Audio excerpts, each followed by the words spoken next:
Hello, welcome to Lesson 14.2D. I've entitled this video, A Date Which Will Live in Infamy. This video is going to cover pages 862 to 864. The United States enters the war. To Roosevelt, Japanese aggressions in Asia were as alarming as Germany's advance through Europe. By the late 1930s, the Japanese had seized much of China. After Germany defeated France in 1940, Japan took control of French colonies in Southeast Asia. In September of 1940, the Japanese signed an alliance with Germany and Italy. Question number 57. What three countries signed an alliance in September of 1940? Germany, Italy, and Japan. Limiting trade with Japan. The United States tried to stop Japanese aggression by refusing to sell oil and scrap metal to Japan. This embargo angered the Japanese because they badly needed these resources.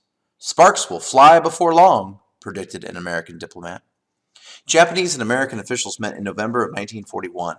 Japan asked the United States to lift its trade embargo. The United States called on Japan to withdraw its armies from China and Southeast Asia. Neither side would compromise. As the talks limped along, Japan completed plans for a secret attack on the United States. Question number 58. What two resources did we stop selling Japan to show our disapproval of their behavior? Oil and scrap metal. A date which will live in infamy. On Sunday morning, December 7th, 1941, much of the American Pacific Fleet was peacefully anchored at Pearl Harbor, Hawaii. Suddenly, Japanese planes swept through the sky. In less than 2 hours, they sank or seriously damaged 19 American ships, destroyed almost 200 planes, and killed about 2,400 people. Question number 59. Describe the events that occurred on Sunday, December 7th, 1941. We were attacked by the Japanese at Pearl Harbor, Hawaii, one of our naval ports. And in this attack, in less than 2 hours, the Japanese were able to sink or damage 19 ships, destroy almost 200 planes, and kill almost 2,400 people. Here we see a couple of pictures that show here the Japanese planes waving off, getting ready for their attack. Here we see an aerial view of a Japanese bomber flying over Hickam Field. Notice the large plumes of smoke. Here we see Hickam Field, an Army B-17 bomber, cut in half by the attack. Here we see the seaplane base, just wreckage where there used to be planes. This is the picture of a U.S. airfield under attack. Notice all the planes line up in neat rows. Easy targets for the Japanese fighters. This is Ford Island in the middle of the harbor. One building is burning and wrecked aircraft are scattered about. Notice the planes parked in the open. This is Battleship Row, a scene from a Japanese bomber. Notice the torpedo trails and oil in the water. Notice the absence of torpedo nets, which was something that was encouraged to have been there. U.S. ships sinking at anchor. With the Air Force destroyed, the naval ships were now easy targets. Many sailors found ammunition stores locked as a peacetime security measure. Here we see the water already up to deck level and the fire is raging. With engines off, there was no power to work the fire hoses. Guns also had no power to operate, and ammunition hoist would not work. Here we see one ship is turned over and fires burn unchecked everywhere. This is the USS Shaw. It would be repaired and would fight again. Here we see the USS Nevada. A single valiant crewman managed to get this ship moving from a stone-cold start. Bomb damaged and sinking, she was to be beached by her captain. He didn't want to take the risk of it, blocking the harbor entrance by sinking it. This is the USS California. Notice the ship listing severely and her crew abandoning ship to the left. Notice the oil in the water, some of which is already on fire.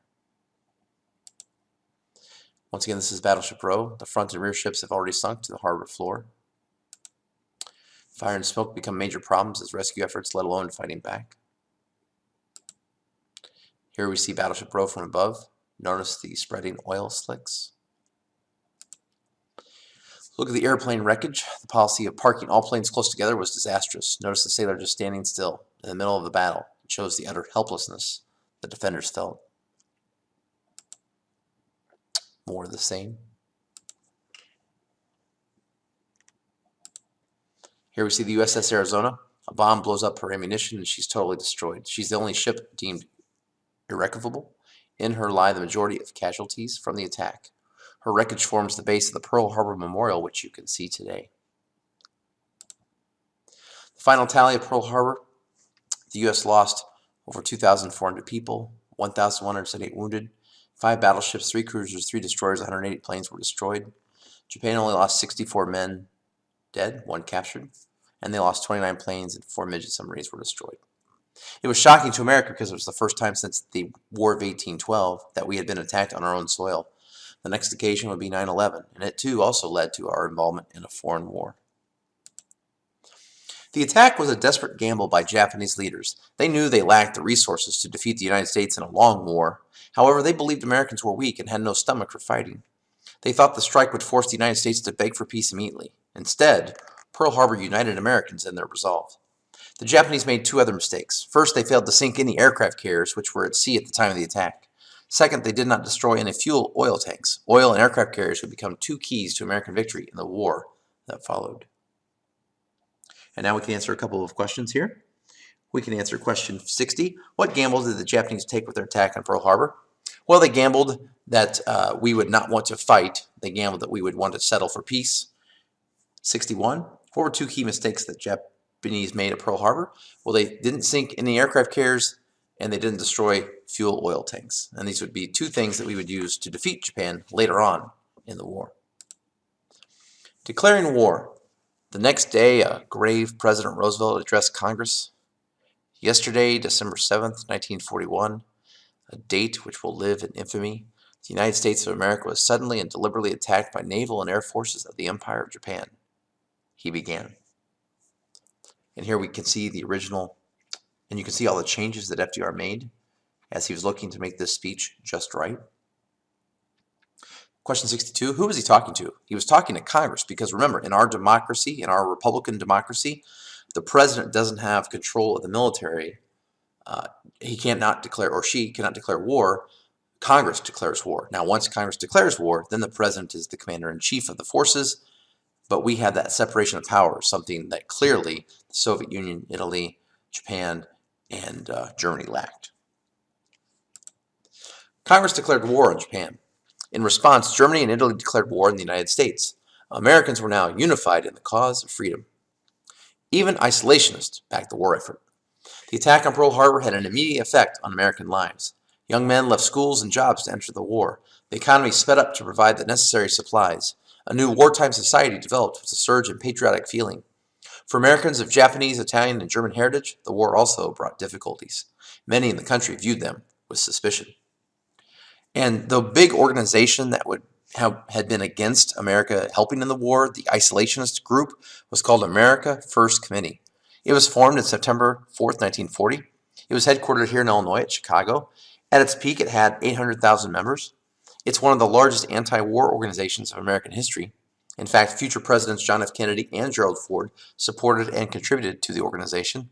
However, what effect did Pearl Harbor have on America? Well, 3 days after Pearl Harbor, this organization of 800,000 people, boom, gone, dissolved. That's how quickly America rallied around this attack at Pearl Harbor. And here we see a Dr. Seuss political cartoon. And here we see another cartoon. And here we see another Dr. Seuss political cartoon. Well, thank you very much for watching. Of course, we're going to close with another Dr. Seuss political cartoon. Time to swap the old book for a set of brass knuckles. Well, thank you very much for watching, and have a nice day.